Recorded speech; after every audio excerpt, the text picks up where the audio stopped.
बिस्मिल्लाहिर्रहमानिर्रहीम।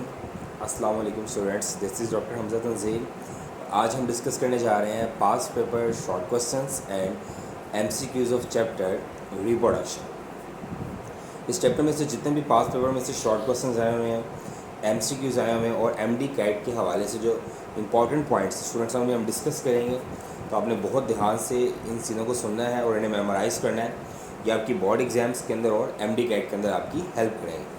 तो स्टूडेंट्स हम स्टार्ट करें। सबसे पहला शॉर्ट क्वेश्चंस आपकी स्क्रीन पे है, वो है what is diplohaplontic life cycle.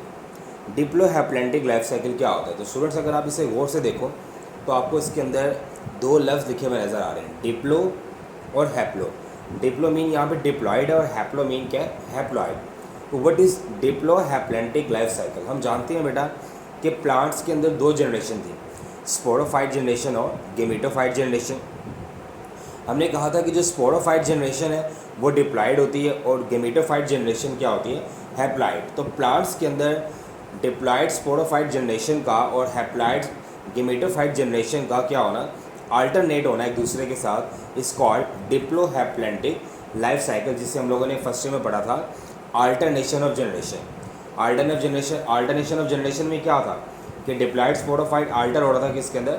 Haploid gametophyte में, और हैप्लॉयड गेमेटोफाइट का अल्टर होना किसके अंदर? डिप्लॉयड स्पोरोफाइट में। तो this is also called diplohaplontic life cycle. और स्टूडेंट इसी के साथ यहाँ पे एक इंपॉर्टेंट पॉइंट ये भी है कि what is isomorphic and what is heteromorphic. अगर तो स्टूडेंट्स ये जो डिप्लोहैप्लैंटिक लाइफ साइकिल है और इसमें दो जनरेशन है, स्पोरोफाइट और गेमेटोफाइट, अगर तो ये दोनों जनरेशन्स वेजिटेटिवली सिमिलर है, वेजिटेटिवली मतलब इनके रूट, स्टेम्स और लीव्स बिल्कुल क्या है? सिमिलर है, स्पोरोफाइट के भी और गेमेटोफाइट के भी, तो इसको हम क्या नाम देंगे? आइसोमॉर्फिक। और अगर ये दोनों जनरेशन्स वेजिटेटिवली क्या होती हैं? डिसिमिलर, तो इसको क्या बोलते हैं? हेट्रोमॉर्फिक। तो ये क्वेश्चन अक्सर एमसीक्यूज़ में आता है कि आइसोमॉर्फिक और हेट्रोमॉर्फिक का, ठीक है, और डिप्लोहैप्लैंटिक लाइफ साइकिल शॉर्ट क्वेश्चन में आता है। क्वेश्चन नंबर 2 स्टूडेंट्स आपकी स्क्रीन पे है, right down the importance of seed. ये अक्सर कभी कभी क्वेश्चन बोर्ड में आ जाता है कि सीड की इंपॉर्टेंस इसके है, तो आपने ज़रा इसको ध्यान से सुनना है। वो कह रहे हैं कि seed plants are predominantly present all around us due to their better sexual reproduction. कह रहे हैं कि जो सीडेड प्लांट है वो आजकल हमारे इर्द गिर्द जितने भी प्लांट्स हमें नज़र आते हैं वो सारे ऑलमोस्ट सीडेड हैं, क्योंकि इनके अंदर बेटर अडेप्टेशन है। मॉडिफिकेशन ऑफ फ्लावर, इनके फ्लावर की मॉडिफिकेशन हैं, एंड इन्फ्लोरेसेंस फॉर पॉलिनेशन, और इनके अंदर इनका जो पॉलिनेशन का प्रोसेस है वो बेटर है। पहली सीडेड प्लांट की इंपॉर्टेंस क्या है कि इनके अंदर बेटर सेक्शुअल रिप्रोडक्शन है, सेकंड इनके अंदर मॉडिफिकेशन ऑफ फ्लावर है, और थर्ड इनका जो पॉलिनेशन का प्रोसेस है वो भी क्या है? बेटर है और एडवांस है। Involving gamete transfer by pollen tube, food storage for developing embryo, protection bye seed quotes and dispersal with the help of fruit formation. Seeds are capable of enduring unfavorable condition in dormant form, seed dormancy, and as soon as condition became favorable for establishing the seedling, it germinate. अब यहाँ पे जो आप लोगों को point fetch करने हैं वो 4 हैं। अगर आपसे पूछा जाए कि write down the importance of seeded plant, कि सीडेड प्लांट की क्या इंपॉर्टेंस है, तो आपने बताना है कि seeded plant are predominantly present all around us due to number 1 better sexual reproduction, number 2 modification of flower, number 3 inflorescence for pollination, and number 4 जो सबसे इंपॉर्टेंट है वो आप लोगों ने अभी पॉइंट बताना है कि जो सीड होते हैं उनके अंदर एबिलिटी होती है अनफेवरेबल कंडीशन को क्या करने की? टॉलरेट करने की, जिसको क्या बोलते हैं? सीड डोर्मेंसी। और जो ही फेवरेबल कंडीशन अराइवल होती है तो ये दोबारा से क्या होते हैं? जर्मिनेट। तो इस तरह 4 इंपॉर्टेंसेस ऑफ सीड आपने क्या रखनी है?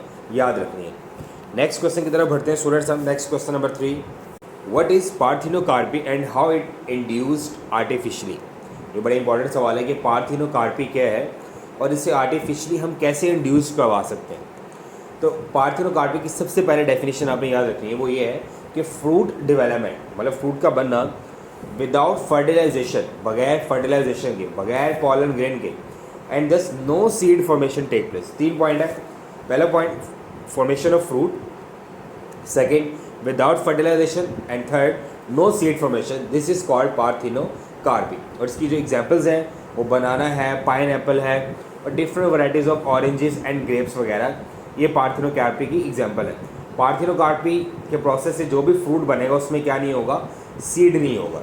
Next, it is due to hormonal imbalance. अब सवाल ये है कि ये कैसे हो सकता है कि मेल पोलन ग्रेन की इन्वॉल्वमेंट के बगैर ही फ्रूट बन जाए। तो कह रहे हैं कि it is due to hormonal imbalance, usually high oxygen level occur in this ovaries. कह रहे हैं ये वो प्लांट कर पाते हैं पार्थिनोकार्पी का प्रोसेस जिनकी ओवरीज के अंदर हाई लेवल ऑफ क्या होता है, ऑक्सीजन होता है, ऑक्सीजन हार्मोन का लेवल जिनके अंदर ज़्यादा होता है। वो कह रहे हैं कि parthenocarpy is sometime artificially induced for commercial purpose. कह रहे हैं कि पार्थिनोकार्पी को हम आर्टिफिशियली भी प्लांट्स के अंदर इंड्यूस करवा सकते हैं। अगर मैं कहूँ एक फल है जैसे तरबूज है, उसके अंदर बहुत ज़्यादा सीड्स होते हैं और मैं चाहता हूँ कि एक ऐसा तरबूज बनाऊँ जिसके अंदर क्या ना हो, सीड्स ना हो, तो हम उसके अंदर आर्टिफिशियली पार्थिनोकार्पी क्या करेंगे, इंड्यूस करेंगे। हाउ, हम उसके अंदर ऐड कर देंगे क्या, ऑक्सीजन। जब उसके अंदर हम ऑक्सीजन को ऐड कर देंगे तो ऑटोमेटिकली विदाउट सीड फॉर्मेशन उसके अंदर क्या होगा, फ्रूट फॉर्मेशन हो जाएगी। अब वो बता रहे हैं कि हमने आर्टिफिशियली जिनके अंदर पार्थिनोकार्पी इंड्यूस की है वो कौन कौन सी चीज़ें हैं, टमाटोज हैं, पेपर्स हैं वगैरह वगैरह। नेक्स्ट क्वेश्चन नंबर 4 है students, what is seed dormancy. Seed dormancy की अगर हम बात करें तो पहले आपको पता होना चाहिए कि डोरमेंसी क्या होता है। डोरमेंसी एक ऐसी स्टेट है, एक ऐसी कंडीशन है जिसके अंदर कोई भी चीज़ रेस्टिंग स्टेज पे चले जाती है। रेस्टिंग स्टेज से मुराद है कि वो मेटाबॉलिकली रेस्टिंग पे चले जाती है, उसके अंदर कोई केमिकल रिएक्शन वगैरह नहीं हो रहा होता। तो व्हाट इज सीड डोरमेंसी, तो उसको हम कैसे डिफाइन करेंगे, it is a special condition of rest. कह रहे हैं कि ये स्पेशल कंडीशन ऑफ क्या है, रेस्ट है, which enable an embryo to survive long period of unfavourable environmental condition. कह रहे हैं कि एक ऐसी कंडीशन जो कि एम्ब्रियो को लॉन्ग टाइम के लिए क्या करे, सर्वाइवल के लिए हेल्प करे, उसे किस चीज़ का नाम दे रहे होते हैं, सीड डोरमेंसी। तो इसको हम सिंपल वे में कह सकते हैं अ स्पेशल कंडीशन ऑफ क्या, रेस्ट। और इसका फ़ायदा क्या होता है कि इससे एम्ब्रियो का सर्वाइवल लॉन्ग पीरियड के लिए हो जाता है अगर आपका इन्वायरमेंट अनफेवरेबल भी है। अब वो अनफेवरेबल इन्वायरमेंट में क्या क्या है, सच एज वाटर सेक्रेसिटी और low temperature during this period of rest embryo. अब इसके दौरान होता क्या है, एम्ब्रियो जो है वो अपनी ग्रोथ को सीजिस कर देता है, उसके बाद क्या होता है, उसके मेटाबॉलिक रिएक्शन सारे स्टॉप हो जाते हैं। और ये क्यों किया जाता है, सब कुछ ये सब इसलिए किया जाता है ताकि प्लांट्स अनफेवरेबल कंडीशन, वो जो सीड है सॉरी, वो अनफेवरेबल कंडीशन को क्या करे, टॉलरेट करे, ठीक है। और जो ही अराइवल होगा किस चीज़ का, फेवरेबल इन्वायरमेंट का, तो वो अपने आप को दोबारा से क्या करेगा, जर्मिनेट करेगा और एक पूरा का पूरा क्या बनाएगा, प्लांट बना देगा। नेक्स्ट क्वेश्चन नंबर 5 है, व्हाट इज क्लाइमैक्टेरिक। ये बड़ा इंपॉर्टेंट क्वेश्चन है। तो क्लाइमैक्टेरिक क्या होता है, fruit ripening is often accompanied by a burst of respiratory activity called the climacteric. कह रहे हैं कि बाज़ औक़ात हम क्या करते हैं, हम फ्रूट राइपनिंग जो है वो आर्टिफिशियली भी करते हैं। हम डिफरेंट गैसेस को यूज़ करके क्या कर रहे होते हैं, फ्रूट्स की रैपनिंग करवा रहे होते हैं। तो दिस इज कॉल्ड एक्चुअली क्लाइमैक्टेरिक। और जो गैस हम मोस्टली यूज़ करते हैं वो कौन सी होती है, इथेन होती है, इथेन, जो कि हेल्प करती है किसके अंदर, in the ripening of fruits. Book में ये गलत मेंशन है, द राइट इज इथेन। तो अगर आपसे पूछा जाए कि क्लाइमैक्टेरिक कौन सी गैस करती है इंड्यूस, तो वो कौन करती है, इथेन करती है। स्टूडेंट्स नेक्स्ट क्वेश्चन नंबर 6 है, व्हाट इज़ फाइटोक्रोम। फाइटोक्रोम क्या होता है। अगर हम फाइटोक्रोम की बात करें तो ये आया हुआ टॉपिक फोटोपैरेडिज्म से सवाल। तो हम लोगों ने पढ़ा था कि ब्लू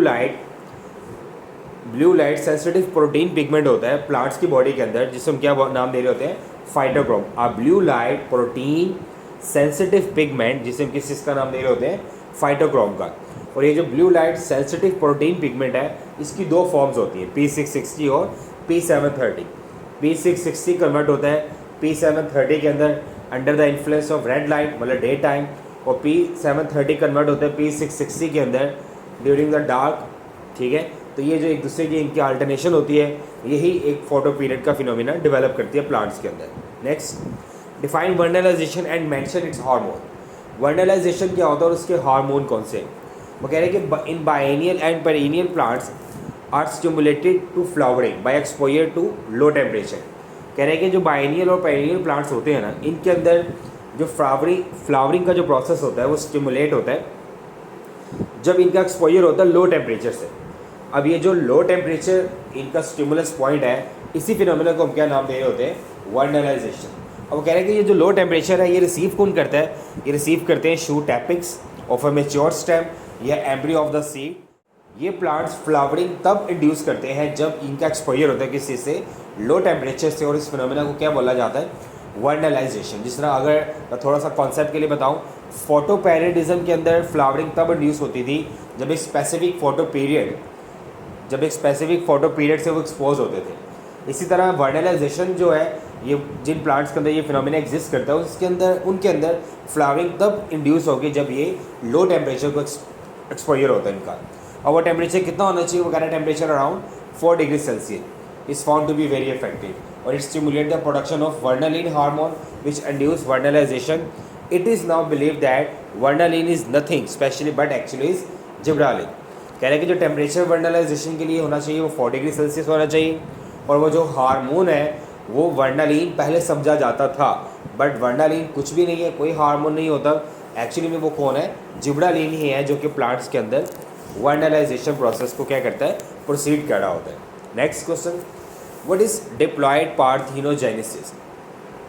स्टूडेंट्स, डिप्लॉयड पार्थेनोजेनेसिस को समझने से पहले आपको पता होना चाहिए कि पार्थेनोजेनेसिस क्या होता है।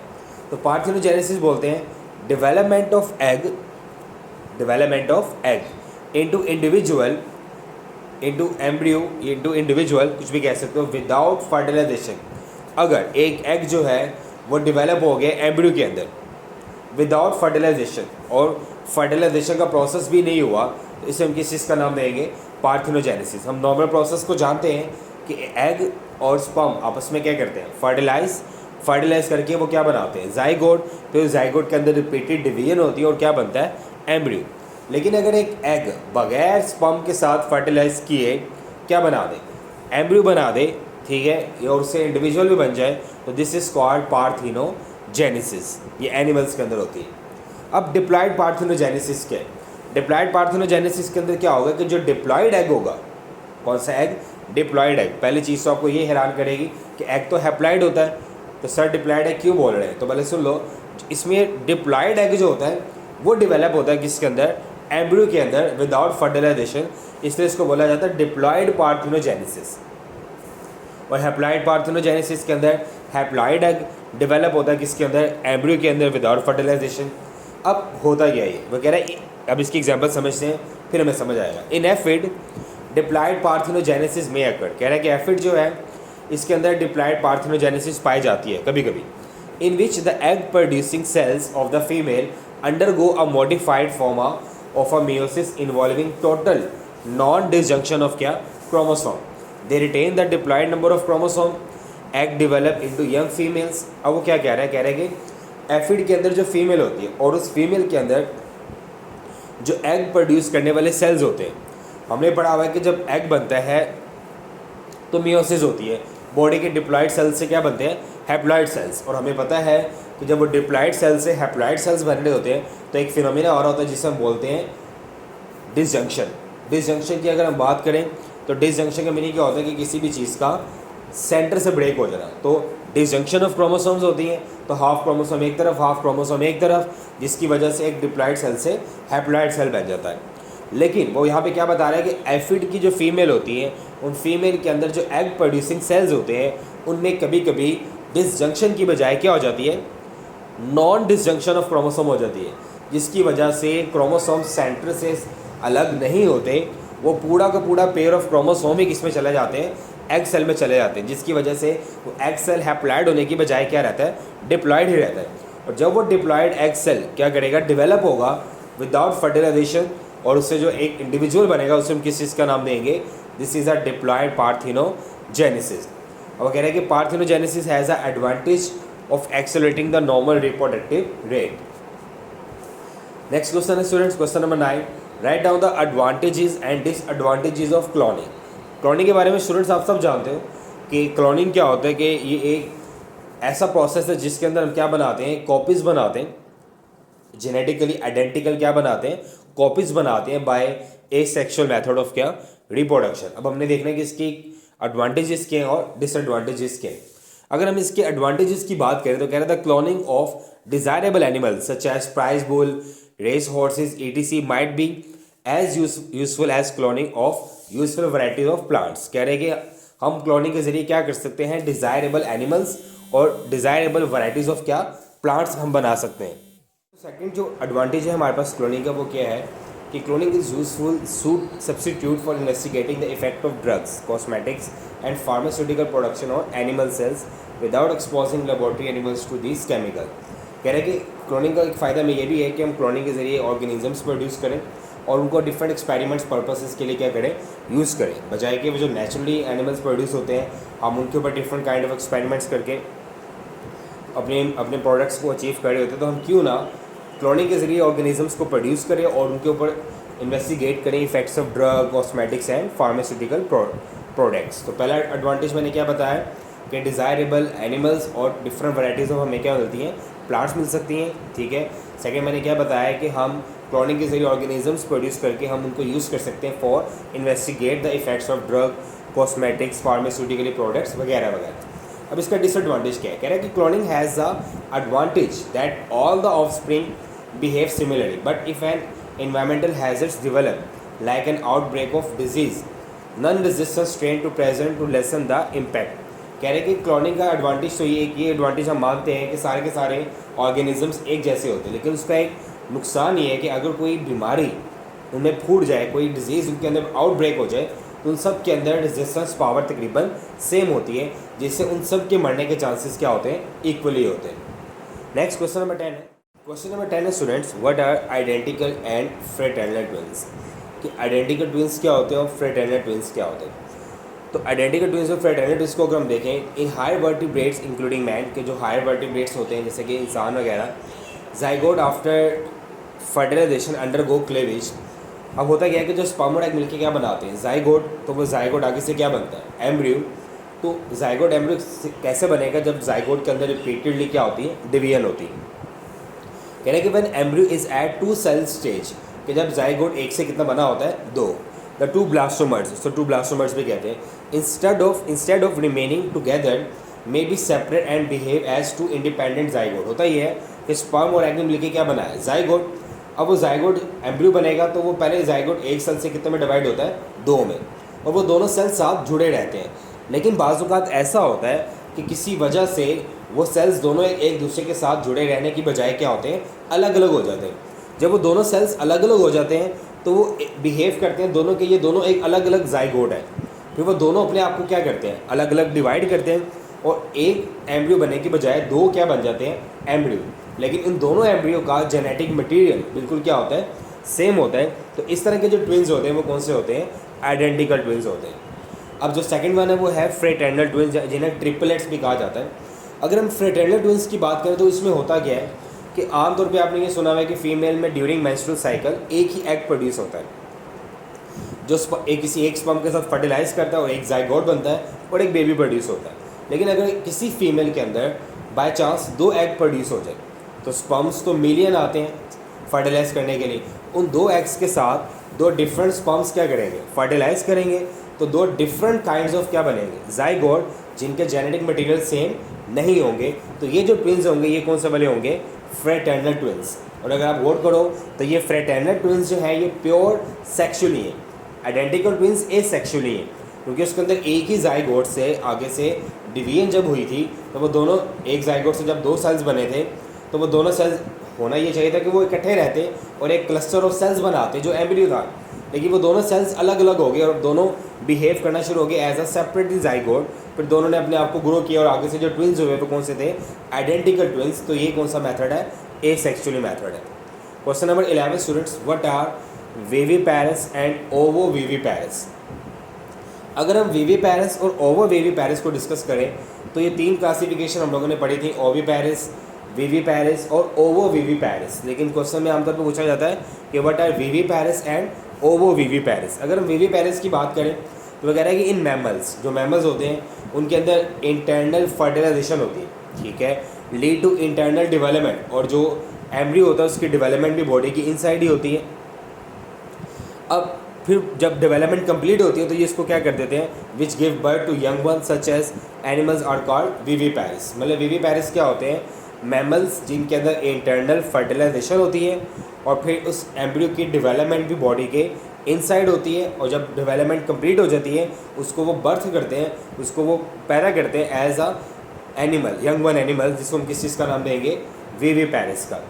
मतलब वीवी पैरिस के अंदर वो मैमल्स इंक्लूड है जिनमें फर्टिलाइजेशन इंटरनल है, उनके अंदर डेवलपमेंट ऑफ एम्ब्रियो भी बॉडी के इंटरनली होती है, ठीक है। और जब वो उसको कंप्लीट डेवलप हो जाता है तो उसको फिर क्या करते हैं, give birth of the young one animal, उसको किस चीज़ का नाम देते हैं, वीवी पैरिस का। अब ओवो वीवी पैरिस क्या होते हैं, कुछ मैमल्स ऐसे भी होते हैं जैसे कि डक बिल प्लेटिपस और स्पाइनी हार्ट ईटर, उनमें फर्टिलाइजेशन इंटरनल होती है, lead to internal development of young one in a shelled egg. अब इसके अंदर फर्टिलाइजेशन भी इंटरनल है, लेकिन इनका जो एम्ब्रियो होता है वो एक एग शेल में ही होता है। किसमें होता है, एग शेल के अंदर डेवलप करा होता है। When development is complete shell egg is laid which has to offspring. जब डेवलपमेंट कंप्लीट हो जाती है तो वो अंडा दे देते हैं, और अंडा जब ज़मीन पे आता है वो टूटता है और उसमें से क्या निकल आता है, बच्चा निकल आता है। आमतौर पर आपने ये देखा होगा कि जो बर्ड्स होते हैं वो अंडा देते हैं, उसके ऊपर बैठते हैं 22 दिन। उसके बाद क्या होता है कि जब उसके ऊपर बैठते हैं 21 से 22 दिन के लिए, जब उसका पीरियड कंप्लीट होता है तो पीरियड कंप्लीट होने के बाद उसमें से क्या निकल आता है, एक बच्चा निकल आता है। लेकिन ये जो स्पाइनी हार्ट ईटर है और जो डक बिल प्लेटिपस है, इनके अंदर थोड़ा सा प्रोसेस क्या है, डिफरेंट है। इनके अंदर क्या होता है कि ये इनकी इंटरनल फर्टिलाइजेशन हुई और जो इनका एम्ब्रियो था वो इनके एग शेल में ही डेवलप किया। जब डेवलपमेंट कंप्लीट हुई तब इन्होंने अंडा दिया। जब इन्होंने अंडा दिया और उसमें से क्या निकला है, बच्चा निकला है, तो इसको क्या बोलते हैं, ओवो वीवी पैरिस। इसकी एग्जांपल स्टूडेंट्स बहुत इंपॉर्टेंट है, एक क्या है डक बिल प्लेटिपस और एक क्या है spiny anteater. Next question है students, question number 12, what are Sertoli cells. Sertoli cells क्या होते हैं, ये मेल रिप्रोडक्टिव सिस्टम में से आया हुआ है। तो स्टूडेंट्स सर्टोली सेल्स क्या होते हैं, ये फ्लूइड सिक्रेटेड सेल्स होते हैं जो कि क्या करते हैं कि मेल का जो जेनिटल सिस्टम होता है उनके अंदर ये फ्लूइड को सिक्रेट करे होते हैं। Fluid secreted by Sertoli cells, जो कि क्या करा होता है, provide liquid medium protection and nourishment to sperms while they are in the tubules. आपको पता है कि स्पर्म्स जो हैं वो सेमिनिफेरस ट्यूब्यूल्स के अंदर बनते हैं और उसके बाद वो डक्ट के थ्रू जाते हुए पीनिस तक आते हैं। तो उन डक्ट्स के अंदर जो उसको लिक्विड मीडियम प्रोटेक्शन और नरिशमेंट दे रहा होता है, वो एक फ्लूइड दे रहा होता है, और उस फ्लूइड को सिक्रेट करने वाली सेल्स को क्या बोलते हैं, सर्टोली सेल्स। नेक्स्ट क्वेश्चन है, what is ovulation and which hormone control this process. Students हम लोगों ने पढ़ा था कि FSH फॉलिकल स्टिमुलेटिंग हार्मोन, ये क्या करते हैं, ये ओवरी के अंदर फॉलिकल्स को प्रोड्यूस करते हैं। और ये जो फॉलिकल्स होते हैं उनके अंदर एग होता है, प्री मेच्योर एग होता है। बाकी जो फॉलिकल्स होते हैं जो कि इतने कॉम्पिटेंट नहीं होते वो डिस्ट्रॉय हो जाते हैं, जैसे फॉलिकल एट्रीसिया का नाम लिया था आपने। तो कोई एक फॉलिकल होता है जो उनमें से सेलेक्ट होता है और अपने आप को ग्रो करता है। फिर जब वो फॉलिकल कंप्लीटली ग्रो हो जाता है तो उसमें से फिर वो रप्चर्ड होता है और उसके अंदर से क्या निकल आता है, एक मेच्योर एग बाहर आता है। तो ये जो रिलीज ऑफ एग है, रिलीज ऑफ क्या है, एग फ्रॉम ओवरी, ठीक है, ओवरी में से एग का क्या होना, रिलीज होना, दिस इज कॉल्ड क्या, ओव्यूलेशन। तो वो क्या कह रहे हैं, in human only one ovum मतलब egg is usually discharged from the ovary at one time. This phenomenon is called क्या, ovulation। क्योंकि आपने पढ़ा था ओवरी के आगे क्या होता है, ओविडक्ट, और ओविडक्ट के आगे क्या होता है, यूट्राइन वॉल्स वगैरह होती है। अब वो बताना क्या चाह रहा है आपको कि ओवरी में एग प्रोड्यूस हुआ। अब ओवरी में एग प्रोड्यूस होने के बाद वो एग ओवरी से निकल के कहाँ पे आ गया, ओविडक्ट में आ गया, यूट्राइन डक्ट में आ गया, या फ्लोपियन ट्यूब में आ गया, जहाँ पे इसने क्या करनी है, फर्टिलाइजेशन करनी है। तो this process is called actually ovulation. और हमें पता है कि ये ओव्यूलेशन का प्रोसेस जो है ये कौन सा हार्मोन करवाता है, LH मतलब ल्यूटेनाइजिंग हार्मोन। और ये हार्मोन रिस्पॉन्सिबल होता है किस चीज़ के लिए, ओव्यूलेशन के लिए। Next question student, question number 14 है, name the hormones of menstrual cycle. Menstrual cycle के हार्मोन्स कौन कौन से हैं। तो स्टूडेंट्स आप लोगों को पता है पहला जो है वो बड़ा इंपॉर्टेंट हार्मोन है FSH फॉलिकल स्टिमुलेटिंग हार्मोन, जो फॉलिकल्स की फॉर्मेशन करवाता है। सेकेंड है एस्ट्रोजन। एस्ट्रोजन क्या करता है, ये यूट्राइन वॉल को थिक करता है। उसके बाद क्या है, LH, ये जो राइप्ड हो जाते हैं फॉलिकल जिनके अंदर एग मैच्योर हो चुका होता है उन्हें रप्चर करवा के वहाँ से एग को रिलीज करवाता है ओवरी से ओविडक्ट के अंदर। तो ये LH ल्यूटेनाइजिंग हार्मोन। और उसके बाद क्या है नंबर 4 पे, प्रोजेस्टेरॉन, ये कॉर्पस ल्यूटियम से सिक्रेट हो रहा होता है और ये क्या करता है, यूट्राइन वॉल की थिकनिंग को मेंटेन करके रख रहा होता है। नेक्स्ट क्वेश्चन है student, what are the ovarian and uterine cycle in human female. Students अगर आप गौर करो तो मेंस्ट्रुअल साइकिल जो होता है फीमेल की बॉडी के अंदर, जिसे रिप्रोडक्टिव साइकिल भी बोलते हैं, तो दो जगह पे चेंजेस आ रही होती है। एक तो चेंजेस आ रही होती है यूट्रस में और एक चेंजेस आ रही होती है ओवरी में। अब जो ओवरी में चेंजेस आ रही होती है वो ओवेरियन साइकिल है, जो यूट्रस में चेंजेस आ रही होती हैं वो यूट्राइन साइकिल है।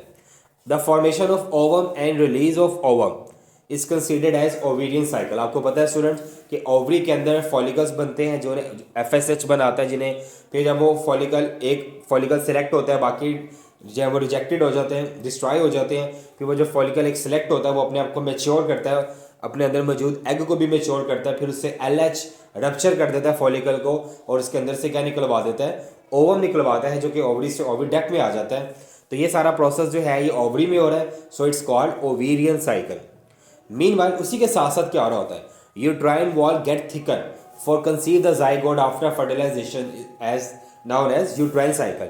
साथ ही साथ क्या हो रहा होता है कि यूट्रस की वॉल को थिक किया जा रहा होता है कि जो ओवम है वो ओवरी से ओविडक्ट में आएगा, यहाँ से स्पर्म आएंगे, उसके साथ फर्टिलाइज कर लेंगे और क्या बन जाएगा, जाइगोट। और जाइगोट बनने के बाद उसने इम्प्लांट होना है with the wall of uterus. तो यूट्रस की वॉल को ऑलरेडी ही प्रिपेयर किया जा रहा होता है, तो that is actually called uterine cycle. Hope so you clear the question. Question number 16 है, what is menopause and its causes. Menopause क्या होता है और उसके कॉजेज क्या। अगर हम मेनोपॉज की बात करें तो मेनोपॉज किसे बोलते हैं, द एंड और complete stop of the menstrual cycle. मतलब मेंस्ट्रुअल साइकिल का बंद हो जाना या स्टॉप हो जाना, this is called menopause. Clear. और जब फीमेल्स के अंदर मेनोपॉज हो जाए तो फीमेल्स फिर एग प्रोड्यूस नहीं कर सकती। अब वो कह रहे हैं कि इसकी वजह क्या है। इसकी वजह सबसे इंपॉर्टेंट जो है वो मेल नरिशमेंट है, प्रॉपर डाइट का ना लेना, इमोशनल स्ट्रेस है, मतलब कोई डिप्रेशन का शिकार अगर कोई फीमेल है तो उसके अंदर भी ये प्रॉब्लम होता है। तो जो मोस्ट कॉमन रीज़न है वो दो ही हैं, एक मेल नरिशमेंट है, एक इमोशनल स्ट्रेस है, और जो थर्ड मैं कंसीडर करता हूँ वो एज है, क्योंकि आफ्टर 45 to 50 ईयर्स फीमेल्स के अंदर तो ये वैसे स्टॉप हो जाता है। नेक्स्ट स्टूडेंट, क्वेश्चन नंबर 17 है, name the hormones of lactation. Lactation आपको पता है कि फीमेल्स जो हैं वो आफ्टर बर्थ अपने बच्चे को फीड करवाती हैं मेमरी ग्लैंड से। तो ये जो प्रोसेस होता है उसको लैक्टेशन बोलते हैं। इस लैक्टेशन प्रोसेस में क्या होता है कि फीमेल के मेमरी ग्लैंड्स के अंदर मिल्क प्रोडक्शन हो रही होती है। अब वो कौन से हार्मोन है जो कि फीमेल के मेमरी ग्लैंड्स के अंदर मिल्क प्रोडक्शन करने में इन्वॉल्व होते हैं, उनके उसने नाम पूछे। तो कह रहे हैं कि during pregnancy pituitary gland produce luteotropic hormone, placenta also secrete human placental lactogen. Both these hormones stimulate mammary glands to develop in preparation for lactation. तो दो हार्मोन है, एक कौन सा वाला है, LTH ल्यूटोट्रोपिक हार्मोन, और सेकंड कौन सा वाला है, ह्यूमन प्लेसेंटल लैक्टोजन। ल्यूटोट्रोपिक हार्मोन कहाँ से आ रहा है, पिट्यूटरी ग्लैंड से आ रहा है, और प्लेसेंटल लैक्टोजन हार्मोन कहाँ से आ रहा है, फ्रॉम द वॉल्स ऑफ क्या, प्लेसेंटा। तो ये दोनों हार्मोन जाके स्टिमुलेट करते हैं किसको, mammary glands of the mother, और वहाँ पे क्या करवाते हैं, मिल्क प्रोडक्शन करवाते हैं, ताकि आफ्टर बर्थ एक मदर जो है वो अपने बच्चे को क्या कर सके, दूध पिला सके। 18 है students, name the hormones of birth.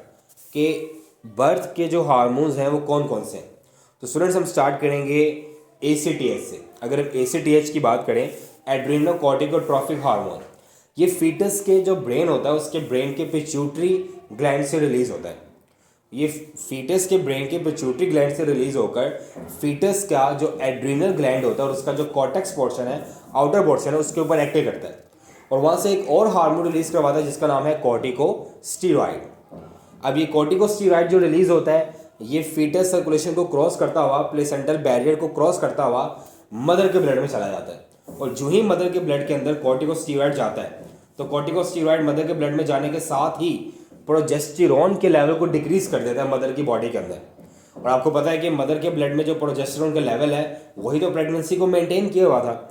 जो ही प्रोजेस्टेरॉन का लेवल डिक्रीज होता है तो फौरन से सिग्नल जाता है किसके पास, ऑक्सीटोसिन के पास।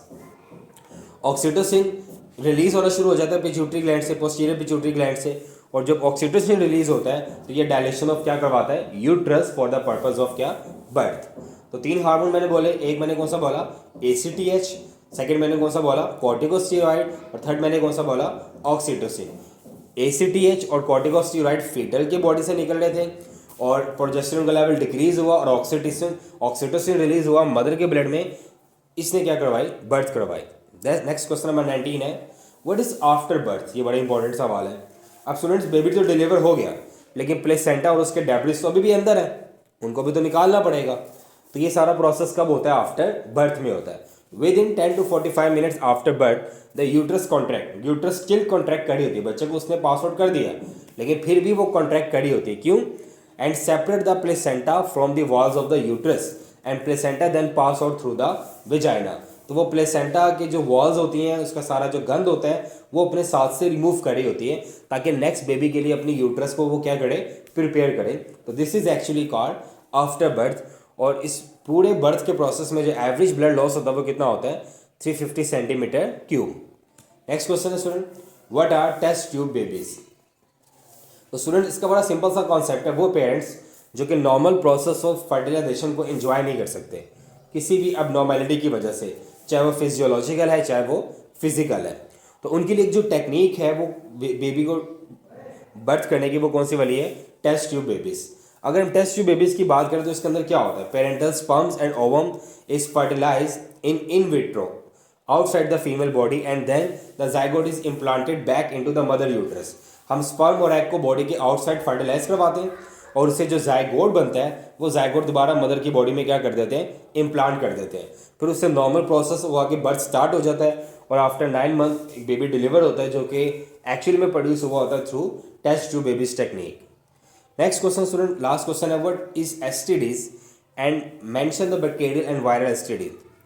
तो अगर हम एसटीडीज की बात करें तो इसकी एब्रिविएशन है sexual transmitted diseases, the diseases which are caused by immoral and unhealthy sexual interactions are known as STDs. मतलब एक ऐसी बीमारी है जो कि immoral and unhealthy sexual interaction से फैले, उन्हें एसटीडीज कहा जाता है। अब वो एसटीडीज जो कि बैक्टीरिया की वजह से होती हैं उनमें से एक गोनेरिया है और एक इसमें सर्फिल्स है, और वो एसटीडीज जो वायरस की वजह से होती हैं उनमें जेनिटल हर्पस है और एक कौन है, एड्स है। तो ये आपने याद रखना है एमसीक्यूज पॉइंट ऑफ व्यू से भी, और ये बहुत इंपॉर्टेंट भी है। तो स्टूडेंट्स ये हमारे शॉर्ट क्वेश्चन से, नेक्स्ट हम एमसीक्यूज की तरफ चलते हैं और अपने इस चैप्टर को कंप्लीट करते हैं ताकि आप बोर्ड में इसके लिए हर लिहाज से प्रिपेयर हों। अस्सलाम वालेकुम स्टूडेंट्स, तो अब हम डिस्कस करने जा रहे हैं इस चैप्टर रिप्रोडक्शन के पास पेपर के जो एमसीक्यूज़ हैं। ये बहुत ही कॉन्सेप्चुअल एमसीक्यूज़ हैं, बहुत में और बहुत ही ज़्यादा बोर्ड में रिपीटेडली पूछे गए हैं, तो आपने इनको ध्यान से सुनना है और इन्हें मेमोराइज़ करना है। और अगर बोर्ड में इससे रिलेटेड कोई एमसीक्यूज़ आता है तो आपने इसको फ़ौरन से टिक करना है और अपना मार्क्स सिक्योर करना है। तो स्टूडेंट्स अब हम स्टार्ट करने जा रहे हैं। सबसे पहला एमसीक्यूज़ है, the first convoluted part of vas deferens is called. कह रहे हैं कि वैज डिफरेंस का जो सबसे पहला कन्वोल्यूटेड पार्ट है वो कौन सा है। तो स्टूडेंट्स हम इसका आंसर जानते हैं कि एपिडिडिमस। हमने पढ़ा हुआ है कि एपिडिडिमस जो है ये फर्स्ट कन्वोल्यूटेड पार्ट है किस चीज़ का, वेज डिफरेंस का। जो रिमेनिंग ऑप्शन है पीनस, स्पर्म, स्क्रोटम, ये वो स्ट्रक्चर नहीं है जो कि इंक्लूड होते हैं।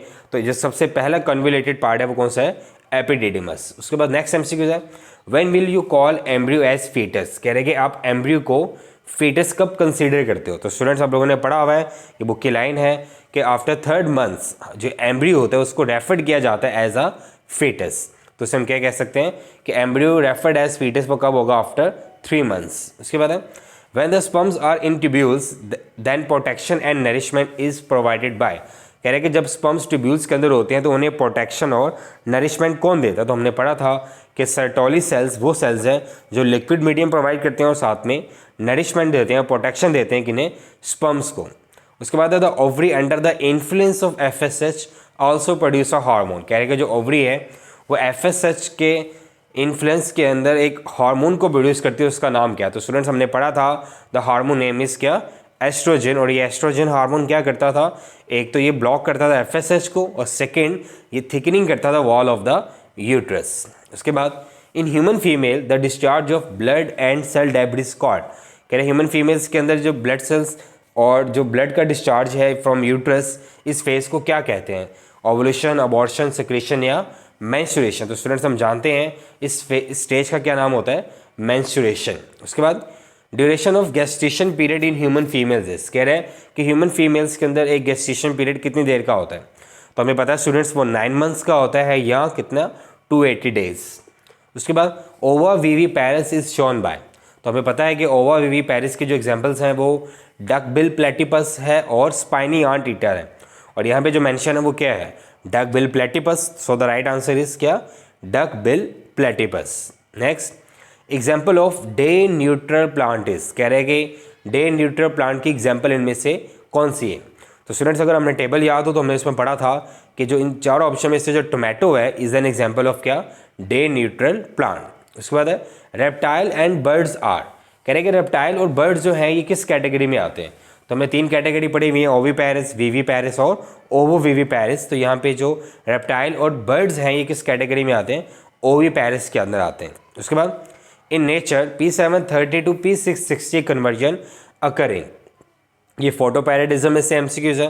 तो स्टूडेंट्स आप जानते हो कि P730 टू P660 कन्वर्जन जो है ये नाइट में होती है, डार्क में होती है। So the right answer is here is क्या, डार्क। उसके बाद vehicle for transport of male gamete in land plant is, तो students vehicle for transport of male gamete in land plant is, तो स्टूडेंट्स हम जानते हैं कि जो व्हीकल है for transport of male gamete in land plant is वो क्या है, राइट आंसर पोलन ट्यूब।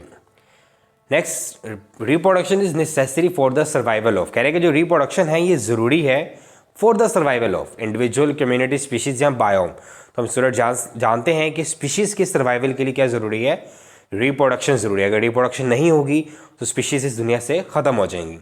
विच सेल्स सेक्रीट टेस्टोस्टेरोन, कह रहे हैं कि कौन से सेल्स टेस्टोस्टेरोन को सेक्रेट करवाते हैं। तो स्टूडेंट्स हम जानते हैं इंटरस्टिशियल सेल्स जो थे इन्हें स्टिमुलेट किया जाता था by interstitial cells stimulating hormone, और ये क्या रिलीज करते थे, टेस्टोस्टेरोन, जो क्या किसे करवाता था, स्पर्मेटोजेनेसिस। उसके बाद कह रहे हैं कि which one is haploid cells, जिसमें हाफ क्रोमोसोम्स हैं, वो कौन सा वाला सेल है। तो स्टूडेंट्स हम जानते हैं यहाँ पे जो सेकेंडरी ओसाइट है ये वो सेल है जो कि हैप्लॉइड है, बाकी प्राइमरी ओसाइट, ओगोनिया और जाइगोट ये तीनों सेल्स के हैं डिप्लॉइड। उसके बाद कह रहा है which of following is not a stimulus to release oxytocin. हमें पता है कि बर्थ के टाइम फीमेल की बॉडी से ऑक्सीटोसिन रिलीज होता है जो कि बेबी के बर्थ के अंदर इन्वॉल्व होता है। तो कह रहे हैं इनमें से कौन सा स्टिमुलस उसका नहीं है, डिस्टेंशन ऑफ सर्विक्स ये है, डिक्रीजिंग प्रोजेस्टेरोन लेवल ये बहुत मेजर है, न्यूरल स्टिमुलेशन ड्यूरिंग पार्चुरेशन ये भी है, high level of calcium ions ये नहीं है students. Next, average loss of blood during birth in human female is about, तो हमने पढ़ा था कि जो एवरेज लॉस ऑफ ब्लड होता है वो अप्रॉक्सीमेटली 350 सेंटीमीटर क्यूब होता है, जो कि एक फीमेल के अंदर ब्लड लॉस होता है ड्यूरिंग बर्थ प्रोसेस। उसके बाद temperature more effective for vernalization, हमें पता है कि जो वर्नलाइजेशन है उसमें लो टेम्परेचर ज़्यादा से ज़्यादा इफेक्टिव होता है। तो यहाँ पे जो बुक में मैंशन है वो कितना है, 4 डिग्री सेल्सियस। उसके बाद in honey bee male sperms are produce by, हमें पता है कि जो हनी बी जो होते हैं ये इनकी क्या होते हैं, मेल हनी बी क्या होते हैं, हैप्लॉइड होते हैं, और जो स्पर्म्स हैं वो भी हैप्लॉइड होते हैं। तो मेल हनी बी के अंदर जो स्पर्म्स प्रोड्यूस होने हैं वो किसके थ्रू होने हैं, माइटोसिस। उसके बाद the movement shown by sperms of liverworts toward archegonia is called, कह रहे हैं कि जो स्पर्म्स की मूवमेंट होती है ऑफ लिवरवर्ट्स के टुवर्ड्स आर्चिगोनिया ये कौन सी मूवमेंट होती है। तो स्टूडेंट्स हम लोगों ने पढ़ा हुआ है चैप्टर 2 के अंदर स्पोर्ट्स एंड मूवमेंट के अंदर ये कीमोट्रोपिज्म मूवमेंट होती है। Next, the fluid secreted by Sertoli cells provide liquid medium protection and nourishment to, कह रहे हैं कि सर्टोली सेल्स जो लिक्विड मीडियम प्रोवाइड करते हैं फॉर नरिशमेंट प्रोटेक्शन ये किसके लिए होता है। तो स्टूडेंट्स हम जानते हैं ये स्पर्म्स के लिए होता है जो कि टिब्यूल्स के अंदर होते हैं। Germinating pollen grain is rich source of, ये हमें पता है कि जो जर्मिनेटिंग पॉलन ग्रेन है ये रिच सोर्स होता है कौन से हार्मोन का, ऑक्सिन का। इसके बाद effects of photoperiodism was first studied in 1920 by, कह रहे हैं कि फोटोपैराडिज्म का जो इफेक्ट है वो सबसे पहले किस साइंटिस्ट ने स्टडी किया था। तो ये बहुत इंपॉर्टेंट एमसीक्यू है स्टूडेंट्स, तो इसका आंसर है जर्नर एंड अलार्ड, ये 2 साइंटिस्ट थे जिन्होंने सबसे पहले इफेक्ट ऑफ फोटोपैराडिज्म को स्टडी किया था। उसके बाद which one of the following is a type of asexual reproduction, कह रहे हैं कि इनमें से कौन सी एसेक्सुअल रिप्रोडक्शन की टाइप है, फर्टिलाइजेशन, वर्नलाइजेशन, फोटोपैराडिज्म या एपोमेक्सिस। तो स्टूडेंट्स हम जानते हैं कि यहाँ पे जो एपोमेक्सिस है ये एसेक्सुअल रिप्रोडक्शन की टाइप है यहाँ पे। उसके बाद all of the following animals are haploid parthenogenesis except, कह रहे हैं कि इनमें से जितने भी एनिमल्स हैं वो सारे के सारे हैप्लॉइड पार्थेनोजेनेसिस हैं सिवाय किसके, हनी बी ये तो कॉमन है, वैस, आर्ट्स या एफिड्स। तो स्टूडेंट्स मैंने पढ़ा था कि तो जो एफिड है ये शो करता है डिप्लॉइड पार्थेनोजेनेसिस, तो diploid aphid is the right answer. बाकी सारे के वो कह रहे हैं कि all of the following animals are haploid, बाकी सब के सब हैप्लॉइड हैं सिवाय किसके, तो एफिड के अलावा बाकी सारे हैप्लॉइड पार्थेनोजेनेसिस होंगे। एफिड के अंदर कौन सी होती है, डिप्लॉइड पार्थेनोजेनेसिस। उसके बाद है uterus open into the vestibule vagina through, कह रहे हैं कि जो यूट्रस है ये ओपन होती है वजाइना में किसके थ्रू, तो हम जानते हैं बेटा सर्विक्स। सर्विक्स एक स्ट्रक्चर ऐसा है जिसके थ्रू यूट्रस ओपन होती है किसके अंदर, वजाइना में। उसके बाद from the beginning of the 3rd month of pregnancy the human embryo is referred as, तो ह्यूमन का जो एम्ब्रियो होता है उसको बिगिनिंग ऑफ 3rd मंथ में क्या कहा जाता है, fetus कहा जाता है। उसके बाद in spermatophytes important step in land adaptation is the evolution of, कह रहे कि स्पर्मेटोफाइट्स के अंदर जो सबसे इंपॉर्टेंट स्टेप है इन land adaptation is the evolution of. ये एवोल्यूशन ऑफ क्या है, तो स्टूडेंट्स हम जानते हैं कि पॉलन ट्यूब की जो एवोल्यूशन है ये सबसे इंपॉर्टेंट स्टेप्स है for the land plants in spermatophytes. उसके बाद soybean is an example of, अगर हम सोयाबीन की बात करें तो सोयाबीन एग्जाम्पल है कौन से प्लांट्स की, स्टूडेंट्स हमने टेबल में ये पढ़ा हुआ है, डे न्यूट्रल प्लांट्स की ही एग्जाम्पल है क्या, सोयाबीन। उसके बाद the leaf unrolling is promoted by red light in, कह रहे कि जो लीफ अनरोलिंग है जो प्रमोटिव होती है रेड लाइट इन, ये कौन से प्लांट्स के अंदर होती है, तो ये भी बॉक्स के अंदर ही मेंशन है स्टूडेंट्स। तो ये कौन से प्लांट्स होते हैं, मोनोकॉट्स। मोनोकॉट्स के अंदर जो लीफ अनरोलिंग है ये प्रमोट होती है by red light. The hormone which suppress ovulation is, कह रहे कि कौन सा हार्मोन है जो कि ओवोल्यूशन को सप्रेस करता है, ओवोल्यूशन को रोकता है। तो स्टूडेंट्स हम जानते हैं कि प्रोजेस्टेरॉन एक ऐसा हार्मोन है जो कि प्रेगनेंसी को मेंटेन करके रखता है, तो जाहिर सी बात है यही सप्रेस करेगा किस चीज़ को, ओव्यूलेशन को भी। उसके बाद a blue lights protein sensitive protein pigment found in plant is, ये बहुत इंपॉर्टेंट एमसीक्यू है कि जो blue light sensitive protein pigment है उसे क्या बोला जाता है, फाइटोक्रोम, जो 2 फॉर्म्स के अंदर एग्जिस्ट करते हैं P660 और P730। Next corpus luteum secrete a hormone called, कह रहे हैं कि कॉर्पस ल्यूटियम एक हार्मोन सिक्रेट करता है और उसे क्या कहा जाता है, तो हमें पता है कि जो कॉर्पस ल्यूटियम है ये जो हार्मोन रिलीज करता है उस हार्मोन का नाम क्या था, प्रोजेस्टेरॉन, जो कि यूट्रस की थिकनिंग को मेंटेन करता है। अगर वक्त के साथ साथ जो डीजनरेट हो जाता है प्रोजेस्टेरॉन का लेवल जो ही डिक्रीज होता है तो भी यूट्रस की वॉल जो है वो ब्रेक होना शुरू हो जाती है, जिसकी वजह से वहाँ से ब्लड लॉस होना शुरू होता है, जिसको हम क्या बोलते हैं, मेंस्ट्रुएशन। उसके बाद discharge of egg from ovary is called, कह रहे हैं कि ओवरी में से एग का डिस्चार्ज होना क्या कहलाता है, it's a very important MCQ, उसे बोलते हैं स्टूडेंट्स ओव्यूलेशन। और ओव्यूलेशन के लिए हार्मोन कौन सा इन्वॉल्व होता है, LH, luteinizing hormone is responsible for ovulation. तो स्टूडेंट्स ये इसके एमसीक्यू से, ये वो एमसीक्यूज हैं जो मोस्ट रिपीटेडली पूछे गए हैं। Student I must say focused on the book lines, focus on the book lines if you want to success in MD CAT as well as in board exams, तो आपको book की lines को सुनना पड़ेगा, book की lines को देखना पड़ेगा। स्टूडेंट्स अगर आप इन बुक की लाइन्स को 100% फॉलो कर लेते हो तो आपके लिए MD कैट और ये बोर्ड एग्जाम्स कोई भी मुश्किल चीज़ नहीं है। और स्टूडेंट्स आप ही फ्यूचर डॉक्टर हो अगर आप इन इंस्ट्रक्शंस को अच्छे से फॉलो कर लोगे। तो अब तक के लिए जो मैंने बताया इसमें से अगर कोई क्वेश्चन किसी बच्चे के माइंड में है तो वह ज़रूर कमेंट बॉक्स के अंदर कमेंट करें, मैं आपको आंसर करूंगा उसका, आपको प्रॉपर उसको समझाने की कोशिश करूंगा इंशाअल्लाह। फिर भी कोई क्वेरी हुई तो हम इसका लाइव सेशन रख के इसको डिस्कस कर सकते हैं इंशाअल्लाह। तो अपना ख्याल रखिएगा, अल्लाह हाफिज़ और best of luck for the board exams. Please like and subscribe the channel for more informative videos. Biology in Seconds.